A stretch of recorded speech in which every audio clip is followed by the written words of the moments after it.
നമസ്കാരം, ഞാൻ ദിനേശ് സൗപർണിക. ഒരു അടീനിയത്തിൻ്റെ പുതിയൊരു കഥയാണ് പറയുന്നത് കേട്ടോ. അടീനിയത്തിന് ഈ മഴക്കാലത്ത് അസുഖങ്ങൾ കൂടും. അതിൽ ഒരസുഖമാണ് ഫംഗസ്.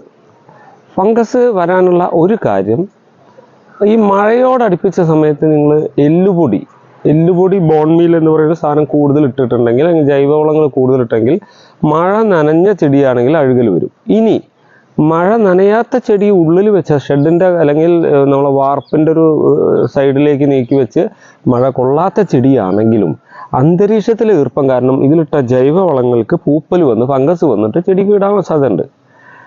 ഇതല്ലാതെ അത്രയും സുരക്ഷിതമായിട്ട് നല്ല സേഫായിട്ട് പോട്ട് ചെയ്ത ചെടി, നല്ല മണ്ണൊക്കെ ഇട്ട് ടൈറ്റ് ചെയ്ത് പോട്ട് ചെയ്ത ചെടിക്ക് ചില സമയത്ത് നമ്മളെ സുഹൃത്തുക്കൾ അയച്ചു തരാറുണ്ട് ഒരു വീഡിയോ ഇതോടൊപ്പം കാണിക്കാം.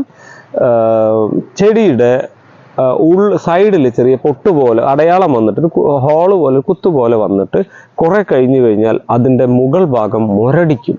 അതായത് ഒരു തരി അത് പൊടിക്കാൻ പറ്റാത്ത അല്ലെങ്കിൽ വളരാൻ പറ്റാത്ത അവസ്ഥയിൽ വന്ന് നിൽക്കും. ചെടി ഇപ്പോൾ നല്ല കരുത്തുണ്ടായിരിക്കും, പക്ഷേ ഇങ്ങനെ നിന്നിട്ട് ഈ ചെടി എന്ത് ചെയ്യും വെച്ചാൽ ഈ ചെടിക്ക് തീരെ പിന്നെ അങ്ങോട്ട് വളരാൻ പറ്റാത്ത തരത്തിൽ ഇങ്ങനെ നിൽക്കും. അപ്പോൾ അതിൻ്റെ ഒരു പ്രശ്നം നോക്കുമ്പോൾ ചില ആളുകൾക്ക് ഈ കോഡക്സ് അഴുകാറുണ്ട്. അഴുകുമ്പോൾ നമ്മൾ മുന്നത്തെ വീഡിയോയിലും പറഞ്ഞിട്ടുള്ളതാണ്, ഈ കോഡക്സ് അഴുകൽ പൂപ്പൽ അല്ലെങ്കിൽ അഴുകൽ രോഗം വന്നിട്ടായിരിക്കില്ല, മിക്കവാറും എന്തെങ്കിലും പുഴുവിൻ്റെ ശല്യമായിരിക്കും. എനിക്ക് അയച്ചു തന്ന ഈ വീഡിയോ നിങ്ങളൊന്ന് കാണുക. ഇതോടൊപ്പം ഇതിൻ്റെ സൈഡിൽ കാണുന്ന വീഡിയോ ഒന്ന് നോക്കുക. ആ വീഡിയോയിൽ കാണുന്നത് അതിൻ്റെ തണ്ടിൻ്റെ ഉള്ളിലേക്ക് പുഴു കയറിയിട്ട്, സ്റ്റെം ബോറർ കയറിയിട്ട് അതിനെ അറ്റാക്ക് ചെയ്ത് അതിൻ്റെ മജ്ജ മുഴുവൻ തിന്നണം. ഇപ്പം ഇവിടെയാണ് കയറിയ ഇവിടുന്ന് മജ്ജ തിന്നിട്ട് ഇത്ര സ്ഥലം ഫുള്ള് മജ്ജ തിന്നിരിക്കും. അപ്പോൾ ഇവിടുന്നുള്ള ഈ ചെടി വേര് വലിച്ചെടുക്കുന്ന ആഹാരം മേലേക്ക് പോകാൻ പറ്റാത്ത മേലെ ഭാഗം ശോഷിച്ച് ഇല ചുരുണ്ട് വിടരാൻ പറ്റാതെ നിൽക്കും, വളരുകയില്ല. അപ്പോൾ അദ്ദേഹത്തിന് ഞാൻ പറഞ്ഞു കൊടുത്തത് കീറി മുറിച്ചൊക്കെ നോക്കിയപ്പോൾ അതിൻ്റെ ഉള്ളിൽ ഈ തണ്ട് തുരപ്പൻ എന്ന് പറയുന്ന ഈ സ്റ്റെം ബോറർ പോലത്തെ പുഴുക്കളുണ്ട്. അതുപോലെ ഈ സെറാമിക് ബീറ്റിൽ എന്നൊക്കെ പറഞ്ഞാൽ അതിൻ്റെ ലാർവകളും ഉണ്ടായിരിക്കും. ഇത് ചിലത് കാണാം, ഈ സ്റ്റെം ബോററൊക്കെ വലിയ നമ്മളെ ചിലത് ചെറുവിരലിൻ്റെ ഒക്കെ വലിപ്പ വണ്ണത്തിലേക്ക് എത്തും. ഇതിൽ കാണാം, നിങ്ങൾക്ക് ആ വീഡിയോയിൽ കാണാം. ഇങ്ങനെ നിങ്ങളെ ചെടികൾക്ക് വന്നാൽ നമ്മളുടെ സാധാരണ കലാപരിപാടി ആളുകൾ ചെയ്യുന്നത് ഈ ചെടി പിഴുതെടുക്കും.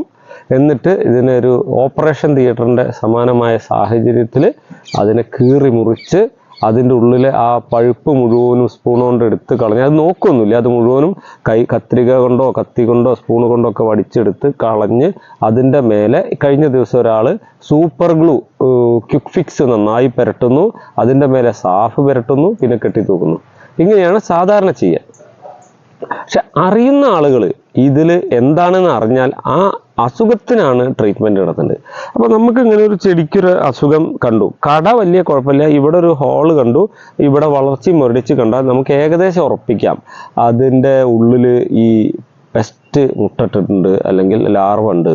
ഉടനെ ചെയ്യേണ്ടത് ഓർഗാനിക് രീതിയിലാണെങ്കിൽ വേപ്പെണ്ണ എടുത്തിട്ട് ഒരു സിറിഞ്ചിലോ അല്ലെങ്കിൽ എന്തെങ്കിലും ഒരു സംവിധാനത്തിൽ ഒരു കോൺ പോലെ ഒരു സാധനത്തിൽ ഈ ഹോളിൻ്റെ ഉള്ളിലേക്ക് എന്ത് ചെയ്യുക, നന്നായി ഒറ്റിച്ച് സ്പ്രേ ചെയ്ത് കൊടുക്കുക, അല്ലെങ്കിൽ സ്പ്രേ ചെയ്ത് കൊടുക്കുക. ആ ഉള്ളിലേക്ക് ഇറങ്ങിപ്പോണം. അപ്പോൾ ഇവിടെ ഒരു ഹോള് കണ്ട ആ ഹോള് ചെറുത് കുറച്ചൊന്ന് കത്തി കൊണ്ടോ ഒരു സ്ക്രൂ കൊണ്ടോ ഒന്ന് വലുതാക്കിയതിന് ശേഷം അതിൻ്റെ ഉള്ളിലേക്ക് ഇഞ്ചക്ട് ചെയ്ത് കൊടുക്കുക, അല്ലെങ്കിൽ സ്പ്രേ ചെയ്ത് കൊടുക്കുക.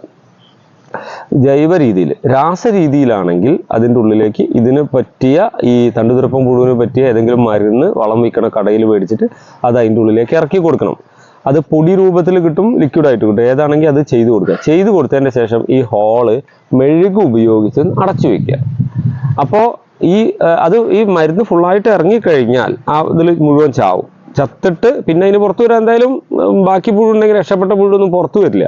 അത് ഒരുവിധം മരുന്ന് തട്ടിക്കഴിഞ്ഞാൽ ചാവും. അങ്ങനെ ചെയ്ത് രക്ഷിക്കണം. കടക്കിൽ ഇതേപോലെ അഴുകൽ വന്നു കഴിഞ്ഞാൽ അവർ ചെയ്ത ഒരു കാര്യം കറക്റ്റ്, കീറി മുറിച്ചതിലെ പഴുപ്പെല്ലാം കളഞ്ഞ് അവിടെ ഫംഗൽ ഇൻഫെക്ഷൻ്റെ മരുന്ന് പുരട്ടും. ഫംഗൽ ഇൻഫെക്ഷൻ്റെ മരുന്ന് പുരട്ടുന്നതോടൊപ്പം വേര് തീനി പുഴുവിനുള്ള മരുന്ന് ഏതെങ്കിലും മേടിച്ചിട്ട് ഈ ഫംഗൽ ഇൻഫെക്ഷൻ മരുന്നിൻ്റെ ഒപ്പം മിക്സ് ചെയ്യാം, അല്ലാതെയും ചെയ്യാം. ഈ ഭാഗങ്ങളിലെല്ലാം അതാണ് ആദ്യം തേച്ച് പിടിപ്പിക്കേണ്ടത് കേട്ടോ. കാരണം ഒരു കോഡക്സിൻ്റെ ഉള്ളിൽ നിങ്ങൾ നോക്കിയാൽ ആയിരക്കണക്കിന് മുട്ടകളുണ്ടാവും. നമ്മൾ ഈ ചീഞ്ഞ പാർട്ട്, എല്ലാവരും ചെയ്യുന്ന മിസ്റ്റേക്ക്, ഈ ചീഞ്ഞ പാർട്ട് മുഴുവനും വടിച്ചെടുത്ത് നമ്മളിങ്ങനെ എടുക്കുമ്പോൾ നമ്മളെവിടെയാണ് നിൽക്കുന്നത് അവിടെ നിലത്തേക്ക് ഇടുകയാണ് ചെയ്യുക. ഈ നിലത്തേക്ക് ഇടുന്നതോടുകൂടി അത് അവിടെ കിടന്ന് വീണ്ടും വലുതായി പുഴുവായി അല്ലെങ്കിൽ പാറ്റയായി വന്ന് വീണ്ടും അറ്റാക്ക് ചെയ്യും. അപ്പം ഇങ്ങനത്തെ ചെടികൾ ക്ലീൻ ചെയ്യുമ്പോൾ ഒരു പാത്രത്തിൽ, ഒരു വലിയൊരു ബേസിനിൽ സോപ്പ് വെള്ളം കലക്കി വെക്കുക. നിങ്ങൾ ഈ ഇതിൻ്റെ ഉള്ളിൽ നിന്ന് കേടായ അഡീനിയത്തിൻ്റെ കോഡക്സിൽ നിന്ന് കേടായിട്ട് ഇങ്ങനെ ചെത്തിയൊക്കെ എടുക്കുന്ന പാർട്ടുകൾ മുഴുവൻ ഈ സോപ്പ് വെള്ളത്തിൽ ഇട്ട് വെക്കുക. ഒരു ദിവസം കഴിഞ്ഞിട്ട് സോപ്പ് വെള്ളത്തിൽ നിന്ന് എടുത്ത് നിലത്തേക്ക് ഇട്ടാലും കുഴപ്പമില്ല. അല്ലെങ്കിൽ അതിന് പറ്റിയ ഒരു സാഹചര്യത്തിൽ നല്ലോണം ആ സോപ്പ് വെള്ളത്തിൽ ഒരു ഡ്രോപ്പ് മണ്ണെണ്ണ, 1-2 ഡ്രോപ്പ് മണ്ണെണ്ണയോ അല്ലെങ്കിൽ കീടനാശിനിയോ ഒറ്റിച്ച് വെച്ചിട്ട് പിറ്റേ ദിവസം അതിനെ എവിടെയെങ്കിലും കുഴിച്ചിടാം. എല്ലാവരും ചെയ്യണം. ഞാൻ പല വീഡിയോയിലും കണ്ടിട്ട് ക്ലീൻ ചെയ്ത് അങ്ങനെ നിലത്തേക്ക് ഇടുകയാണ് ചെയ്യുക. നിലത്തേക്ക് ഇടുക, അല്ലെങ്കിൽ അത് എടുത്തിട്ട് തെങ്ങിൻ്റെ കിടക്കിലാണ് കൊണ്ടിടുക. ആൾക്കാർ വേസ്റ്റൊക്കെ ഇടുന്ന നമ്മുടെ പ്രധാന സ്ഥലമാണല്ലോ തെങ്ങിൻ്റെ ചൂട്. തെങ്ങിൻ്റെ ചൂട്ടിലിട്ട് അവിടെ കിടന്ന് പുഴുവാകും, തെങ്ങിനും കേടാവും. ലാസ്റ്റ് ഈ തണ്ടുതുരപ്പം പുഴു പോലത്തത് തെങ്ങിനെയും ചിലപ്പോൾ അറ്റാക്ക് ചെയ്യാം, അല്ലെങ്കിൽ വേര് തീനി പുഴു ആവാം, ഇതൊക്കെ വരാം. അപ്പോൾ ഇത് കൃത്യമായ രീതിയിലുള്ള പരിചരണം കൊടുക്കണം. അപ്പോൾ നിങ്ങൾക്ക് മനസ്സിലായിട്ടുണ്ടാവുമെന്ന് കരുതുന്നു. ഇങ്ങനെ ഹോൾ എന്തെങ്കിലും കാണുകയാണെങ്കിൽ അതിലേക്ക് കീടനാശിനി ഇഞ്ചെക്ട് ചെയ്ത് കൊടുത്തിട്ട് അവിടെ മെഴുക് ഉപയോഗിച്ച് അടച്ചു കൊടുക്കാം. അതേപോലെ കടഭാഗമൊക്കെ ഇടുന്ന വെച്ചാൽ പരമാവധി ക്ലീൻ ചെയ്തിട്ട് അതിനെ ഞാൻ പറഞ്ഞു ബേസിനിൽ സോപ്പ് വെള്ളത്തിലേക്ക് ഇട്ട് നശിപ്പിച്ചിട്ട് ചെടി സോപ്പ് വെള്ളത്തിൽ തുടരുത്. എന്നിട്ട് അതിൻ്റെ മേലെ ആദ്യം വേരുതീനി പുഴുവിനുള്ള മരുന്നൊന്ന് സ്പ്രേ കൊടുക്കുക. എന്നിട്ടൊന്ന് ഉണക്കാൻ വെച്ചതിൻ്റെ ശേഷം പിന്നെ സാഫ് പുരട്ടി നിങ്ങൾ ചെയ്യുന്ന കലാപരിപാടികളൊക്കെ ചെയ്തോളൂ. ഉണക്കിയിട്ട് കുഴിച്ചിടുമ്പോൾ അധികം ആളുകൾ ചെയ്യുന്ന തെറ്റ്, എൻ്റെ ഏതെങ്കിലും ഒരു അഡീനിയം പോയത് അവിടെ ഇരിക്കുന്നുണ്ടെങ്കിൽ ആ ചട്ടിയിലെ മണ്ണെണ്ണ നിലത്തേക്ക് കൊട്ടും, അതിൽ കുറച്ച് വളം ചേർക്കും, മിക്സ് ചെയ്യും, എന്നിട്ട് തിരിച്ചതിലിടും. അതല്ല വേണ്ട കേട്ടോ. ശുദ്ധമായ മണ്ണ്, അതായത് അഡീനിയം അല്ലാത്ത വേറെ ചെടികൾ ഇട്ട മണ്ണാണെങ്കിൽ അത് വെയിലത്തിട്ട് ഉണക്കി, അല്ലെങ്കിൽ ഞാൻ എല്ലാവരോടും പറയുന്ന പോലെ വേനൽക്കാലത്ത് ടെറസിലിട്ട് ഉണക്കിയ മണ്ണ് ഒരു ബക്കറ്റിൽ നിങ്ങൾ സൂക്ഷിച്ചു വെച്ചോളൂ. അഡീനിയത്തിന് വേണ്ടിയിട്ട് മണലും മണ്ണൊക്കെ മിക്സ് ചെയ്ത്, ഒരിക്കലും എല്ലുപൊടി മിക്സ് ചെയ്തിട്ട് സൂക്ഷിച്ച് വെക്കരുത് കേട്ടോ. എല്ലുപൊടി വേപ്പുണ്ണാക്കൊക്കെ മിക്സ് ചെയ്ത് സൂക്ഷിച്ച് വെച്ചാൽ പൂപ്പൽ വരും.